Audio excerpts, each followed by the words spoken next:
Bonjour à tous, aujourd'hui chez Sans Compromis, nous allons parler de location étudiante car oui, les cotes étudiants ont eux aussi leur lot de spécificités et de difficultés.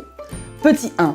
Tout d'abord, sachez que le bail des cotes étudiants ne repose pas sur la loi des loyers datant de février 1991, mais bien sur la loi du droit commun des locations. Petit 2. Comme il ne s'agit pas d'un bail de résidence principale, il n'y a pas de durée par défaut du type 3 ans, 6 ans ou 9 ans.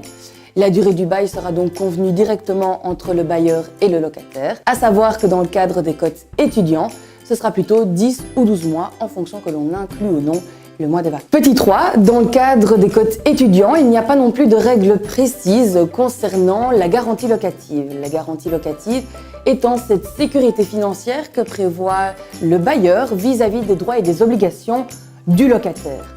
Dans ce cadre-là, c'est à nouveau au bailleur et au locataire de se mettre d'accord sur le montant de cette garantie locative qui est loin d'être pourtant obligatoire. Point 4.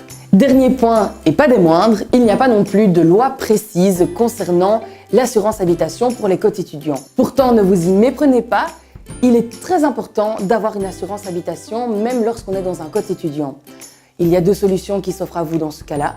Soit vous souscrivez directement à une assurance habitation étudiante, ou alors vous passez par l'assurance habitation de vos parents en y incluant votre cote. Dans ce cas-là, si vous faites flamber un essuie-vaisselle sans faire exprès, ou que votre machine à laver a décidé d'inonder votre cote, vous verrez, la vie n'en sera que plus simple.